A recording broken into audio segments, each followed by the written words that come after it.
कथेच्या पुढच्या भागाला सुरुवात करूयात. तू अशी अचानक कशी आलीस? पिया आलेली समजताच रिद्धी तिला भेटायला तिच्या रूममध्ये गेली होती.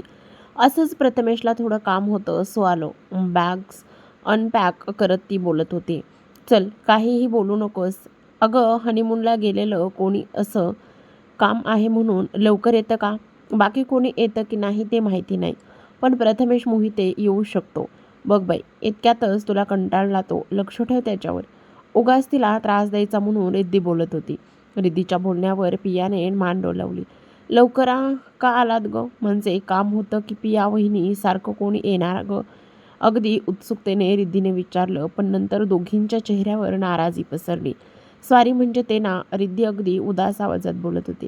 प्लीज, जे झालं ते झालं. आता तो विषय नकोय. नाराज तर ती सुद्धा झाली होतीच. थोडा वेळ दोघीसुद्धा काहीच बोलत नव्हत्या. तुम्ही जा आज घरी. कशा? उगाच विषय काढायचा म्हणून तिने विचारलं. नाईट होती. मस्त झोपलेली. आळस देत ती बोलली आणि तशीच तिकडेच बेडवरती पुन्हा एकदा आडवी झाली. कोणाच्या स्वप्नात हरवलात? तिच्या बाजूला झोपत डोक्याला हाताचा आधार देतच तिने विचारलं. उगाच तू माझ्यावर येऊ नकोसा. मला सांग, तुम्ही इकडे काय केलं? काय काय केलं तिकडे? डोळे उडवत तिने विचारलं. तसं पियाने लाजूनच खाली नजर झुकवली. ओ हो, काय लाजतेस ग? हे असं लाजणं एन्जॉय करायचं सोडून प्रथमेश तुला लवकर घेऊन आलाय. रिद्धीने उगाच तिला चिडवलं. तसं कायाने डोळे मोठे करूनच तिच्याकडे पाहू लागली. तुझेही मोठे झालेले डोळे फोडायला मला एक क्षणसुद्धा लागणार नाही. पटकन सांगायचं. कुणाल लांबूनच बोलत असला तरी त्याच्या आवाजात जरब असली आणि नजर समोर बांधलेल्या त्या माणसाची नजर झुकवण्यासाठी पुरेशी होती. तुला जर असं वाटत असेल आम्ही त्याचा शोध घेऊ शकत नाही तर तू अजूनही भ्रमात आहेस. कुणालने सांगितलं. दिलशाद. त्याच्या तोंडून अस्पष्ट आवाज आला. तो इतका घाबरला होता की त्याच्या तोंडून आवाजसुद्धा निघत नव्हता. कुणालला फक्त त्याचे ओठ हलताना दिसत होते. तर कुणालने त्याच्या माणसाकडे रोखून बघितलं होतं. मोठ्याने बोलायचं. बसलेल्या माणसाच्या एक लगावून देत त्याचे केस ओढतच त्याच्या बाजूला उभे असलेल्या माणसाने विचारलं. दिलशाद भाई. तो अगदी केबिलवाण्या आवाजातच बोलू लागला. बॉस, कोणी दिलशाद भाई आहे. कुणालला त्याच्या माणसाने सांगितलं. त्याची माहिती काढा. तो माणूस सापडेपर्यंत याला फक्त बोलण्याच्याच अवस्थेत ठेवा. कुणालने सांगितलं आणि प्रथमेशचा हात पकडतच त्याला तिकडून घेऊन बाहेर निघाला. गेल्या 5 मिनिटात जे काही झालं ते समजण्याचा प्रयत्न तो करत होता. याआधीसुद्धा त्याने कुणालबद्दल असं ऐकलं होतं, जेव्हा पाणीपुरीवाल्या भैयाला मारलं होतं. पण तेव्हाची परिस्थिती तिची होती. त्याने पियाला मारण्याचा प्रयत्न केला होता आणि त्याच्या बाळाला मारलं होतं. त्यामुळे कुणालकडून त्यावेळी यापेक्षा वेगळी प्रतिक्रिया तो अपेक्षित ठेवूच शकत नव्हता. अजून काही हिरोगिरी करायची आहे. यावेळी कुणालने प्रथमेश समोर हाताची घडी घालून विचारलं. त्याच्या आवाजात असलेली जरब बघून प्रथमेशची मान त्याच्याही नकळत नकारार्थी हलली. गुड. कुणालने एकदा पॉझिटिव्ह नजरेने त्याच्याकडे बघितलं. प्रथमेशची नजर अजूनही मागे वळून येत होती. बाहेर आवाज येणार नाही. त्याला मागे वळून बघताना कुणालने शांतपणे सांगितलं. तसं प्रथमेशने त्याच्याकडे गोंधळूनच पाहिलं. तुझी रिटर्न तिकीट्स कधीची होती? यावेळी पुन्हा त्याचा आवाज कडक झालेला. हाताची घडी घालून तो त्याच्याकडे बघून रोखत होता. ते म्हणजे कुणालची एवढी कडक सिक्युरिटी बघून काय सांगायचं हेच प्रथमेशला कळत नव्हतं. इतकी वर्ष सर्व चालू असताना तुला तिकडे सिक्युरिटीशिवाय पाठवेन असं तुला वाटलंच कसं? त्याला मान खाली घातलेलं बघून कुणालने पुढे विचारलं. तसं प्रथमेशने नकारार्थी मान हलवली. तू हे सर्व केलंस त्यासाठी मी खुश आहे, पण नेक्स्ट टाईम मला विश्वासात घेत जा. चल आता तुला आराम करायचा असेल, त्याने सांगितलं आणि प्रथमेशच्या खांद्यावर हात टाकूनच तो तिकडून निघून गेला. दादा हे सर्व? प्रथमेश गोंधळून विचारलं. काय करणार? जशास तसं राहावं लागतं. मंदस्मित करतच कुणाल बोलला. पण असं इतकं तू तुझ्या मागे सिक्युरिटी का ठेवलीस? कुणालने त्याला विचारलं. तसं पुन्हा तो शांत झाला. प्रथमेश, तू लहान नाहीस या प्रश्नाचं उत्तर द्यायला. काही करू नकोस असंही मी तुला सांगणार नाही. फक्त इतकंच सांगेन, आज जे झालं तसलं काही करण्याआधी मला विश्वासात घे. त्याच्याने तुला झाली तर मदतच होईल. आपण एकट्याने काही करण्यापेक्षा एकत्र करतो हे कधीच विसरू नकोस, कुणालने सांगितलं. दादा तुला कसं समजलं? प्रथमेशने विचारलं. असल्या गोष्टी पब्लिक प्लेसवर बोलताना काही थोडी काळजी घ्यायची असते. पियाचा फोन आला होता का? त्याने गालात हसतच विचारलं.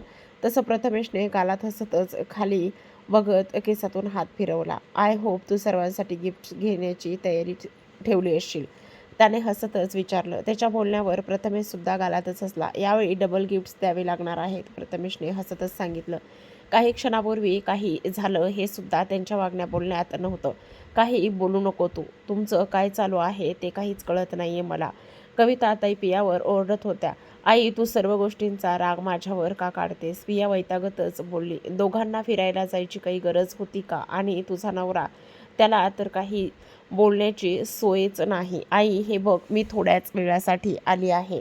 त्यात सुद्धा तू सुरू होणार असेल तर मी लगेच निघते, पियाने चिडवतच सांगितलं. अहो ताई, कालपासून पिया ताईसोबत काहीच बोलणं नाही झालं म्हणून त्यांची चिडचिड चालू आहे.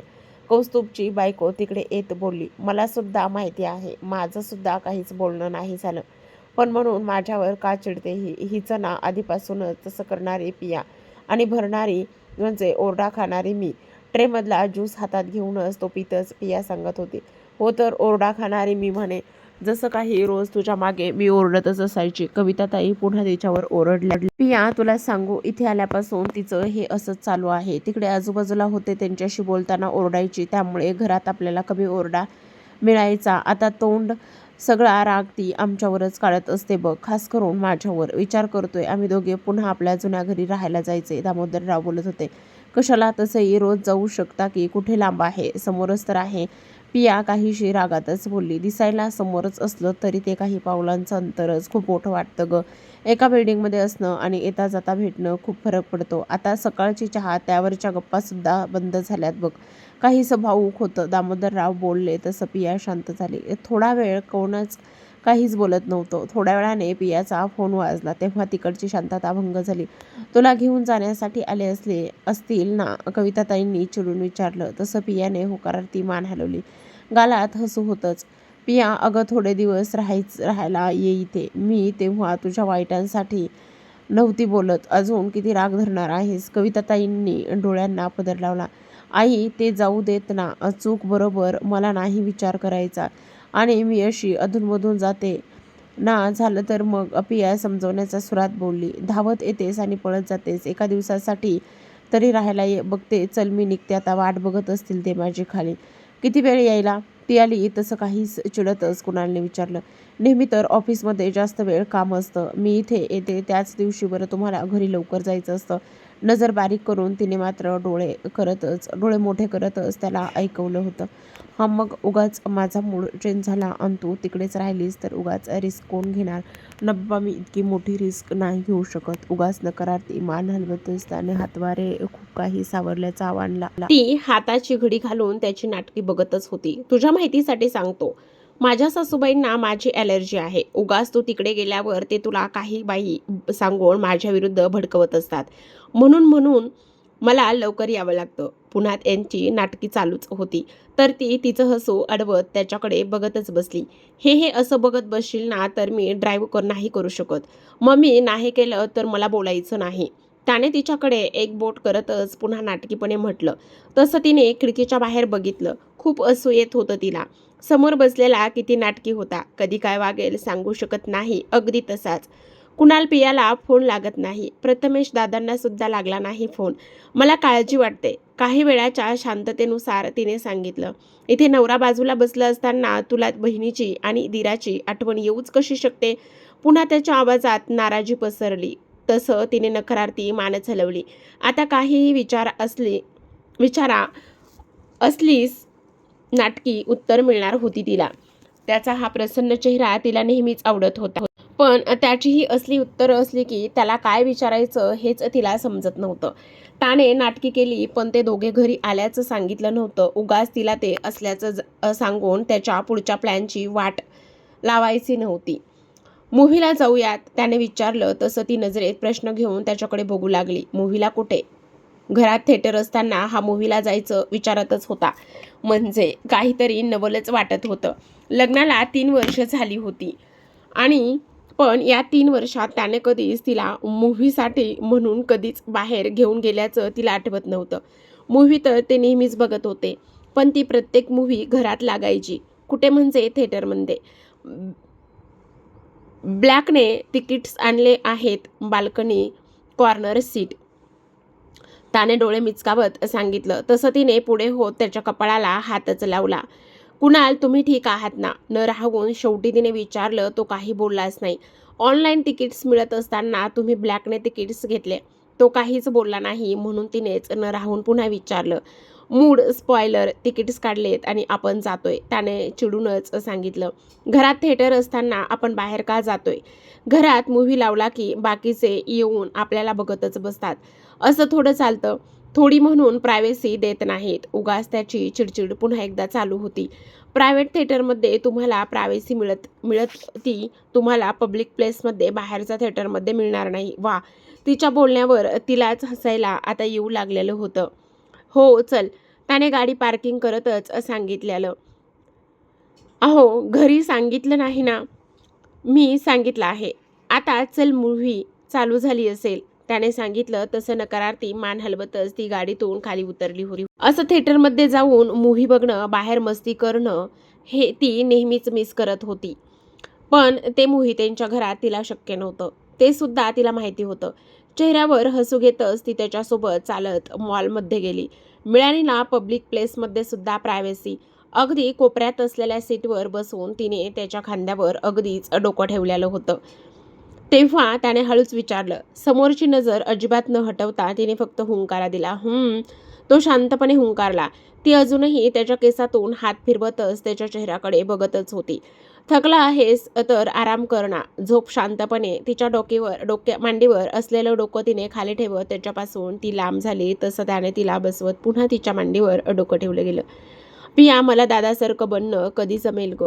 किती काळजी करतो तो आपली, विचारात हरवल्यासारखा तो बोलत होता. ती त्याच्या केसातून हात फिरवत फक्त शांत बसून होती. त्याचं ऐकून घेत होती. त्याला एकाच वेळी मस्ती करायला सुद्धा जमते आणि अगदी सिरियस वागणं सुद्धा जमतं. हे सगळं काही प्रथमेश कायाला सांगत होता, बोलत होता. जितका प्रेमळ तितकाच कठोर तो सांगत होता. पिया काहीच बोलत नव्हती. त्याचं भयानक रूप पाहिलं नसलं तरी तो भयानक असल्याची कल्पना होतीच तिला. पहिल्यांदा तो त्यांच्यासमोर आलेला तेव्हा पियाच्या हातातून बाऊल घेताना त्याचा तो खट्याळपणा दिसला होता. तर दुसऱ्या क्षणी त्या माणसाला अगदी साध्या गोष्टीवरून इतकं मारलं होतं तेव्हा त्याचं ते भयानक रूप सुद्धा दिसलेलं होतं. मला अचानक इतकं चेंज नाही होता येत ग. तेच विचार डोक्यात घुमत राहतात. त्याच्या आवाजात उदासी होती. ठीक आहे, त्यांना सवय आहे, ते मोठे आहेत आणि ते आहेत म्हणूनच तू निवांत आहेस, तिने उगाच त्याला समजावतच सांगितलं. दादावरचा ताण थोडा तरी हलका करायचा आहे मला, तो बोलला. तसं समाधानाचं हसू तिच्या चेहऱ्यावर पसरलं गेलं. जिथे पैसा प्रॉपर्टीसाठी भांडणं होत असतात तिकडेच ते मोहिते कुटुंब होतं जे एकमेकांचा ताण कमी करण्यासाठी प्रयत्न करत होतं. जमेल तुला, आता झोप. मी दी आली आहे का बघून येते. आल्यापासून भेटली नाही. दादा वहिनीला घेऊन फिरायला गेला आहे. आज तो येणार नाही, उद्याच येतील ते. प्रसन्न चेहऱ्याने त्याने अगदी तसं तिच्या चेहऱ्यावर हसू पसरलं होतं. त्यांच्या नेहमीच्या ठिकाणी ते हसतच त्याने म्हटलेलं सुद्धा होतं. यावेळी त्याचा प्लॅन काही वेगळाच होता. मला घरी सोडून तो बाहेर निघून गेला, त्याने तिच्या पोटाला विळका घालतच सांगितलं. तेव्हा त्याच्याही चेहऱ्यावर पुन्हा प्रसन्न भाव दिसत होते. दिवसभरात खूप काही झालं होतं, खूप काही बघितलं होतं त्याने. त्यामुळे इतक्या थकव्यानंतर सुद्धा त्याला झोप लागत नव्हती. या सर्वात आपण आपला मूळ स्वभाव कुठेतरी हरवून बसलो आहेत का? फॅमिली टाईम, इतर गोष्टी मॅनेज करणं आपल्याला जमत नाही का? याच विचारामध्ये त्याला झोप लागली होती. तेव्हा त्याची नजर त्याच्या मिठीत असलेल्या पियाच्या चेहऱ्यावर स्थिरावली गेली होती. कुणाल, हे किती सुंदर आहे. तिच्या चेहऱ्यावर आनंद होता. रात्रीच्या थंडाव्यात ती शांतपणे त्याच्या मिठीत होती. तर त्या दोघांची नजर आकाशात असलेल्या पूर्ण चंद्राकडे. पौर्णिमेचा चंद्र म्हणजे तिच्यासाठी खूप जवळचा होता. त्याला समजलं होतं आणि म्हणूनच त्याला जमेल तेव्हा ती तिला तो पूर्णचंद्र बघण्यासाठी बाहेर घेऊन जायचा. अगदीच शक्य नसलं तरी त्यांच्या बाल्कनीत बसून असायचे ते. पण आज इतकं काही घडलं होतं की त्याला थोडा निवांतपणा हवा होता आणि म्हणूनच अगदी काहीच तासात त्याने हा प्लॅन बनवला होता. लेट नाईट मूव्ही आणि नंतर क्रुझरवर डिनर आणि तिकडेच नाईट स्टे प्लॅन केला होता. अगदी लांब नाही, मुंबईतच होते ते, पण तरी निवांत झाले होते. तुला आवडतं ना, त्याने शांतपणे सांगितलं. तसं ती त्याच्याकडे बघू लागली. लव्ह यू, त्याच्या बोलण्यावर तिचं शांतपणे उत्तर आलं. तसं त्याने तोंड वाकडं करतच तिच्याकडे बघितलं. इथे आणलं म्हणून ना? उगाच नाटकी करत त्याने तोंड वाकडं करतच विचारलं. हो, त्याने फक्त हसतच सांगितलं आणि त्याला बिलगली. तेव्हा त्याच्याही चेहऱ्यावर समाधान होतं. त्याच्या पाठीवर हात ठेवत त्याने तिला आपल्या मिठीत घेतलं. आपण आज इथेच राहायचं आहे. तुझी इच्छा असेल तर आपण रोज इथेच राहू शकतो. तिला तिकडेच नीट झोपवत तो तिच्या चेहऱ्याला अगदी समोर चेहरा करून सांगितलं. काहीही. ती हसतच बोलली. अगं खरंच काही गरज नाही. मला आपल्या घरीच आवडतं. त्याच्याकडे बघत तिने सांगितलं तर राहिलं तर मग खांदे उडवतच तो तिच्या बाजूला झोपला. तसं त्याच्या छातीवर डोकं ठेवतच ती तिच्या मिठीमध्ये विसावली होती. तर प्रेक्षकांनो, हा होता कथेचा भाग. नेक्स्ट भाग लवकरच देण्यात येईल. तोपर्यंत धन्यवाद.